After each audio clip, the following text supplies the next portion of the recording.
Rightio guys, today we're doing a 128 cubic inch Sneaky Pete kit from APE. Now this guy features plus 1mm CNC ported heads. Beautiful finish on these guys, absolutely brilliant. The compression ratio is bumped up from 11 to 1 to 11.5 to 1, and we are running the Cyclerama CR515 camshaft. We're going to be clamping all this down with the Screaming Eagle cylinder head flange nuts. Some typical suspects here guys, we're running the APE high capacity lifters, the Billet Cyclerama compensator ramp, Cyclerama lifter cuffs, the Screaming Eagle heavy duty clutch springs. This particular one from APE has the 64mm throttle body and the 64mm hand ported and textured intake manifold courtesy of APE.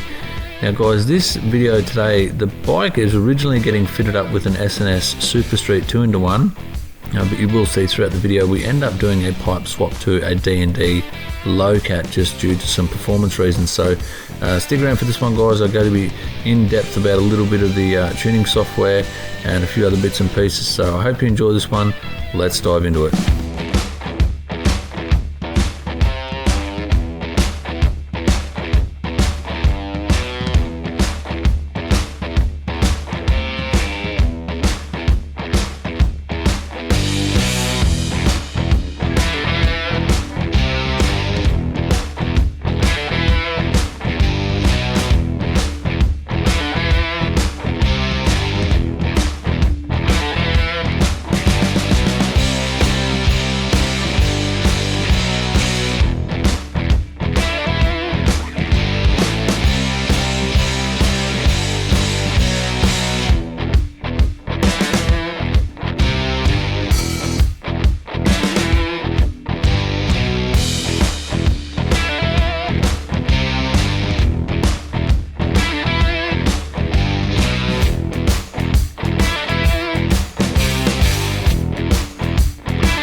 Rightio, so we're in the dyno ready to get this thing tuned up. Just before we get started, just a couple of things to point out for new viewers. The heat cycling process has been done. So what we do, fire the engine up on just the stock tune, the stock ECM, haven't even done anything to that. It's just fired up, let the engine warm up to operating temperature, just bringing the RPMs up and down slowly, just getting some temperature into it, just so everything can expand, and then we shut it off and let everything contract again just to make sure everything gets up to temperature. We verify oil levels, all that sort of stuff, verify no leaks, exhaust leaks, oil leaks, anything like that. Now we want to get the tune as close to spot on as quickly as possible. We don't want to be running around on safe tunes, running the risk of a lean spot or rich spot. We want to dial in the AFRs as quickly as possible so we can get maximum cylinder pressure into the combustion chamber to force those rings out against the cylinder wall so it really beds in. That's the aim of the game. Running around on safe tunes for 500 kilometers or 1,000 kilometers or whatever, it's a complete waste of time, and I do not agree with it at all. I'm going to quickly run through some of the tuning software and what goes on there. I briefly touched on it last video, so today I'm going to go into a little bit more detail and hopefully explain a little more. So let's go into that. Rightio guys, because I don't have a base file for this exact combo, this thing I've got other ones for different exhaust systems, but this S&S Super Street 2-in-1, I think it's going to work really well. I just want to make sure that we're getting the correct values on our VEs. So what we need to do, I know I've got a good AFR call-out tab. Well, I'm assuming this is going to work pretty well. What we want to do in this software here is we want to turn on our tuning mode and we want to select that we're running wide bands. We want to select that because that then looks at exactly what the software starts looking at exactly what that table is to correct to, so it gets these front and rear VE values set to that AFR. Now what that means, so let's say for example here, 2250 RPM at say 10% throttle. Theoretically, the ECM is suggesting that there is a 96, that the cylinder is full of air to up to 96%. So it's 96% full of air. It's going to, because it knows the injector size, because I've told it here, it has a 6.2 injector size. It knows at this value, well, it uses an algorithm to point out, I've got 96% of my cylinder full of air. I need to open my injector for X amount of time to achieve my target air-fuel ratio, which I've set. We've got to go through that entire process, through all of it, like basically this big chunk of the tune here. We want to get our nice cruising area here, our roll-on, wide open, and then the big roll-ons through here as well. This sort of part of the tune here, way over here, is not really relevant. We want to get all this section here. So, and as you saw in my last video, if you saw it, you'll notice when I'm doing the tuning process, I'm bringing the throttle out to 10%, I'm letting the RPM build, and I'm going through that column once, twice, 3 times sometimes, and then again the 15% column through those, on the 20, 25, etc., all the way out, and then we get out to 100%, and then we're doing wide open runs. So we're collecting all that data that's being collected from the wideband O2s we've got in here. Now again, hopefully I've made sense of that. So yeah, basically I've set the air-fuel ratio to what I know works well for most of these things. As a tuner, it's up to me to decide if it needs more or less, depending on the torque curve. That's why we use the dyno to see the torque curve, to see if it's improving or whatever. Again, now hopefully I'm just going to try and summarize this again.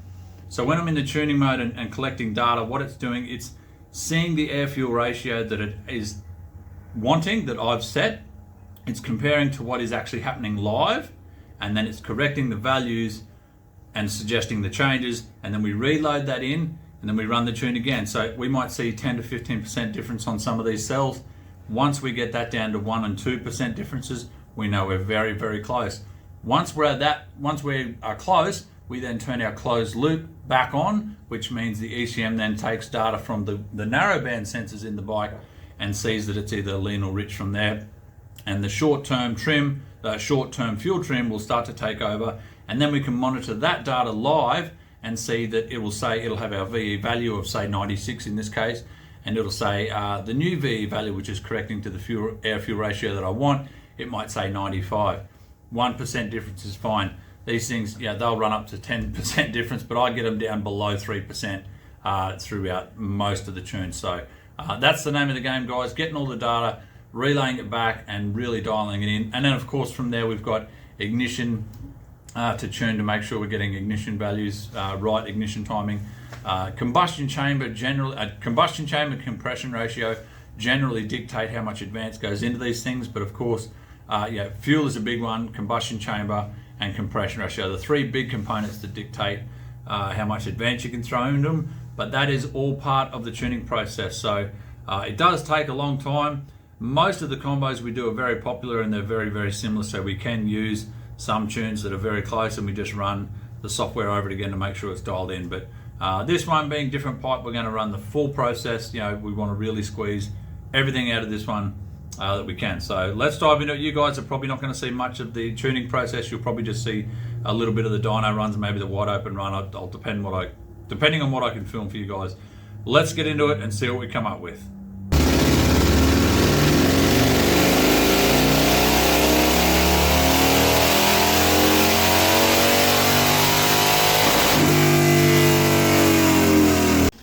Alright guys, well I've been doing some tuning here and I'm not getting the results I'm after. I'm about 10 to 12 horsepower down from what we should be. The torque's right up there, we're over 150 foot-pounds of torque, which is great, but we're just not making any power with this pipe. So now I've done a few things. I've taken the dB reducer out, which has, while that's softened off the torque down low, which is expected, it did carry through, it translated through for the mid-range on, which made more power and more torque, but we're still low on power. Now I've tried everything, it's just not there. So what I'm going to do is swap the pipe. I'm going to take this S&S Super Street off, and I have a D&D low cat I'm going to put on there. So I'm going to swap that out and get it back on the dyno and see what it does.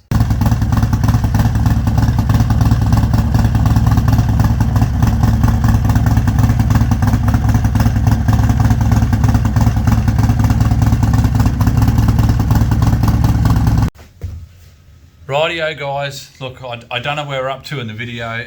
If it's jumping around a lot and it looks terrible, sorry. It is what it is, but look, we've got the new, let's jump around here. We've got the D&D on here, so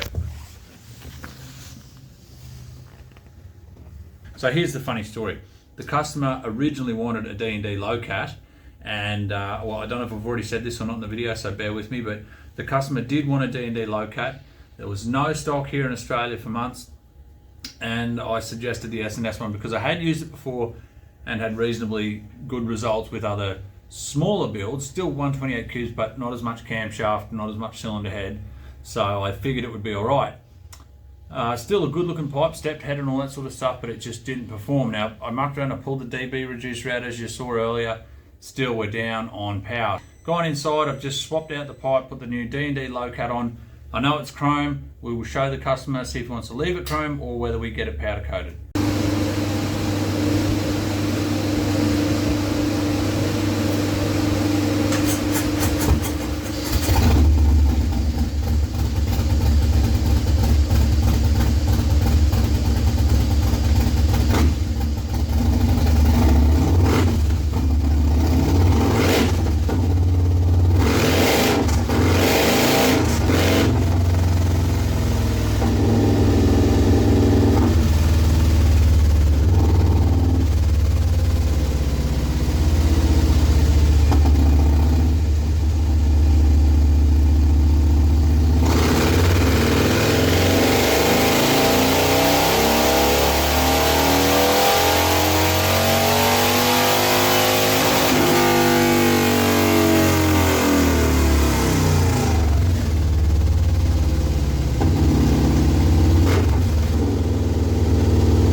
Righto guys, that first pull there we just found 7 horsepower immediately and 3 foot-pounds of torque. Just loading in another tune as we're talking, just trimmed up the fuel. It's really rich now with this pipe. Man, this D&D is just delivering. This thing is gonna make 150 horsepower for sure.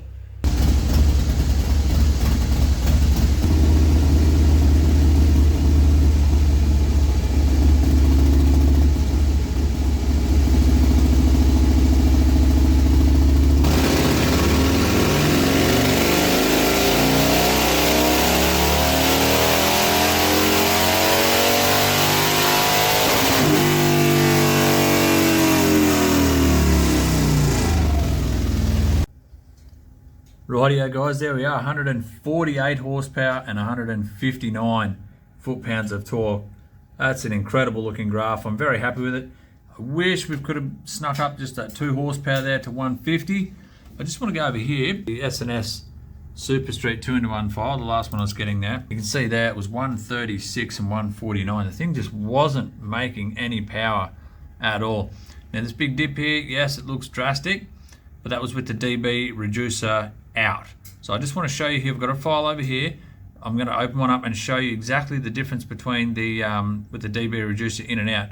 Look at that. So it held the torque up heaps there, down in the RPM there, 2250 RPM. Huge increase there in the torque, but then the dB reducer in there was just holding that torque back for just wouldn't let it rev at all. And I just knew this thing wasn't making power, so I still tried to tune it up a few more files and got down there, and still with only making, let me just delete that file so we can see both runs. So between no dB reducer and the D&D low cat 2-in-1, there's a phenomenal difference in power there, guys. I'm really blown away by this, to be honest. I didn't think there'd be that much power in it. There you have it. Great result, very happy with it. Again, we'll see what the customer wants to do, if he wants to keep it chrome or paint it black, but that's where we're at, so outstanding. Thanks for watching, guys. I hope you enjoyed it. Sorry, this was a little bit of a drawn out process, bit different than usual, but I'm trying to keep it fresh, trying to keep things interesting. So I hope you enjoyed it. If you did, give it a like, subscribe to the channel if you haven't. Consider becoming a member if you'd like to help support the channel a little bit further. Obviously, leave your comments down there and check out anything in the description if you want to get a hold of me. All my contact details are in the description. And while you're here, check out some of these videos that are on the screen somewhere. Yeah, thanks for watching. See you next time.